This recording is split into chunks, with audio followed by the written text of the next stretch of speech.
يا مساء الجمال الناس اللي بتحب الحكايات اللي من قلب الشارع. أنا شوشو، والنهاردة مش مجرد فيديو عادي. النهاردة هو أول يوم ليا معاكم في بيتنا الجديد، قناة قصص واعترافات. أنا عارفة إن اليوتيوب مليان حكايات، بس أنا جاية أقدم لكم اللي محدش بيقدر يقوله. هنا هنفتح الأبواب المقفولة ونحكي القصص اللي الناس بتخاف تهمس بيها حتى بينها وبين نفسها. هنا مفيش زواق، هنا في الحقيقة المجردة مهما كانت صادمة أو جريئة. ليه تشترك في القناة دي؟ عشان أنا مش بس هحكي قصة، أنا هعيشك جوه الحكاية، هتحس بكل كلمة وبكل مشهد، وهنتعلم مع بعض من أخطاء غيرنا.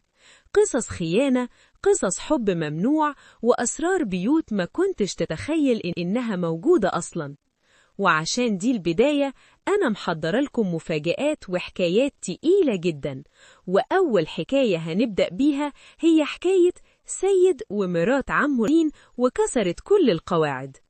قبل ما نبدأ ونغوص في التفاصيل، عايزة منكم ترحيب حار بأختكم شوشو. ارزعوني اللايك المتين واشتركوا في القناة وفعلوا الجرس عشان نكبر مع بعض ونبني أكبر تجمع لعشاق القصص الواقعية. جاهزين؟ استعدوا وخلوا ودانكم معايا، ويلا بينا نبدأ أول حكاية. الواد سيد في أجازة الدراسة قرر يعمل فصول محو أمية في منظرة بيتهم. أنا كنت قاعدة في البيت زي المنظرة وهو قاعد على مكتبه. قلت له صباح الخير يا سيد، أنا جاي أسجل اسمي. قال لي كويس يا مرات عمي، تنوري. قلت له بدلع بس ليه عندك طلب يا ولا؟ عمك صالح عاوزني أنا والبت زينب بنت خالي اللي جوزها مات نتعلم لوحدنا. عمك مكسوف من أهل البلد ومش عايز حد يشوفنا. طبعا جوزي ما يعرفش حاجة، بس أنا كنت برسم خطتي. قال لي بس كده، من عيني يا مرات عمي، ده انتي تؤمري. هاتي زينب وتعالوا المغربية. جت المغربية ودخلت أنا وزينب. زينب بنت خالي كانت زيي، جريئة في الكلام وعندها مغامرات وحكايات تشيب. وقف يشرح، سمع ضحكتنا وبصلنا وضحك وقال ركزوا معايا، ورجع يكمل. بعد أسبوعين الواد سيد كان بيكلم في التليفون وواقف عند باب المنظرة. احنا جوه، وكنت أنا وزينب عمل صوت برجله ودخل علينا، بس أنا كنت شايفاه وهو بيشرح.